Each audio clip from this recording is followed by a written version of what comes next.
আসসালামু আলাইকুম। আজকের ভিডিওটি খুবই গুরুত্বপূর্ণ কারণ হচ্ছে বর্তমান সময়ে ওয়াইফাই রাউটার সবার বাড়িতেই আছে। নতুন রাউটার কেনার পর সেটআপ করার দরকার হয় অথবা যে কোনো কারণবশত ওয়াইফাই পাসওয়ার্ড অনেকে জেনে যায়। ব্যবহারকারী বেশি হওয়ার কারণে ইন্টারনেট স্পিড স্লো হয়ে যায়। তখন রাউটার রিসেট করার প্রয়োজন হয়। আল্টিমেটলি আপনি আইএসপিকে ফোন করতে থাকেন। আইএসপি বলে, "কি সমস্যা ভাই? এখন না তখন, সকাল না বিকাল" এভাবে আপনার সময় চলে যায়। এই ভিডিওটি দেখলে আপনি ৫ মিনিটে কাজটি করে ফেলতে পারবেন। আমি দেখাবো ডি-লিঙ্ক রাউটার দিয়ে। তবে সব কোম্পানির রাউটার সেটআপ প্রায় একই ধরনের হয়। কানেকশনগুলো সব ঠিকঠাক আছে কিনা চেক করে নিতে হবে। আপনারা দেখছেন মিরাজ টেক সলিউশন, আর সাথে আছি আমি মিরাজ। রাউটারের পিছনে কিছু তথ্য দেওয়া থাকবে। এই তথ্যগুলো লগইন করার সময় কাজে লাগবে। রাউটারের পিছনে কয়েকটি ল্যান পোর্ট আছে। তার মধ্যে দেখবেন যে ব্লু অথবা ইয়েলো কালার থাকবে। এটাতে আইএসপি থেকে যে লাইনটি আসছে সেটা এখানে সংযুক্ত করতে হবে। কেবল অথবা ওয়াইফাই এর মাধ্যমে সেটআপ করতে পারবেন। তবে ওয়াইফাই দিয়ে সেটআপ করলে রাউটারের পিছনে দেওয়া ডিফল্ট পাসওয়ার্ডটি দিয়ে লগইন করতে হবে। আর যদি আপনি কেবলের মাধ্যমে করেন তাহলে আর এই পাসওয়ার্ডটি প্রয়োজন হবে না। আমি কেবলের মাধ্যমে করব। এর জন্য একটা ল্যান কেবলের প্রয়োজন হবে। সেটা নরমাল ল্যান পোর্টে লাগাতে হবে। কেবলের অন্য মাথাটি ল্যাপটপে লাগবে। একটি কলম বা পিনের সাহায্যে রিসেট বাটনটি ১৫ থেকে ২০ সেকেন্ড চেপে ধরে রাখতে হবে। তাহলে রাউটারটি রিসেট হয়ে যাবে। রাউটার লগইন করার জন্য যে কোনো একটি ব্রাউজার আমাদের ওপেন করতে হবে। আমি ক্রোম ব্রাউজার ওপেন করছি এবং ব্রাউজারে যে লিখতে হবে গেটওয়ে আইপি, যেটা রাউটারের পিছনে থাকবে সেটা এখানে লিখে দিচ্ছি। কিবোর্ড থেকে ইন্টার অথবা মাউস দিয়ে ক্লিক করলে হবে, স্টার্টে ক্লিক করতে হবে এবং এখানে ইয়েস ক্লিক করতে হবে, কন্টিনিউতে ক্লিক করতে হবে। সিলেকশন কানেকশন মেথড, এটা আমরা ওয়ারলেস কানেকশন কেবলের মাধ্যমে করব। রাউটার, এখানে রাউটার সিলেক্ট করতে হবে এবং নেক্সট বাটনে ক্লিক করতে হবে।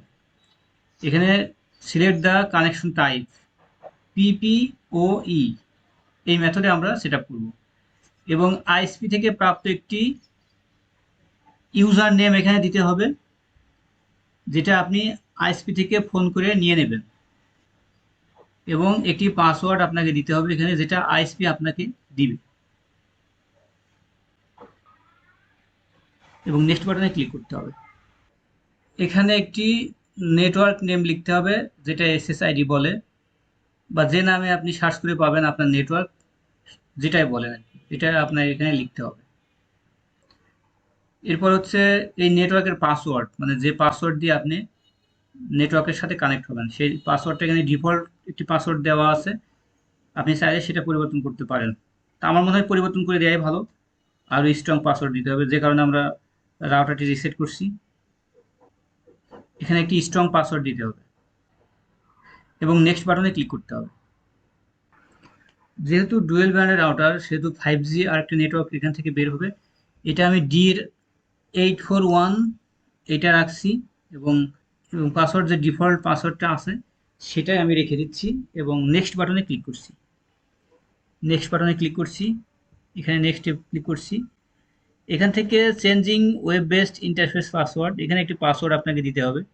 এসএসআইডির পাসওয়ার্ডও ব্যবহার করেন, কোনো সমস্যা নেই, আমি সেটাই করছি। কনফার্ম পাসওয়ার্ড, এখানে আবার ওই একই পাসওয়ার্ড দিতে হবে এবং নেক্সট বাটনে ক্লিক করতে হবে এবং অ্যাপ্লাইতে ক্লিক করছি। মোটামুটি সামারি আমাদের সামনে শো করছে, এটা চেক করে আমরা অ্যাপ্লাইতে ক্লিক করব ফাইনালি। কিছু সময় নেবে, নেওয়ার পরে আইএসপি যে সার্ভার আছে সেই সার্ভারের সাথে আমাদের রাউটারটি যুক্ত হয়ে যাবে এবং ইন্টারনেট কানেকশন ইস্টাবলিশ হবে ইনশাল্লাহ।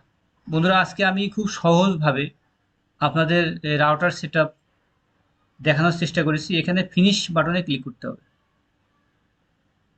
আশা করি আপনারা ভালোভাবে বুঝতে পেরেছেন। এখন আমরা নেটওয়ার্কে প্রবেশ করে দেখব।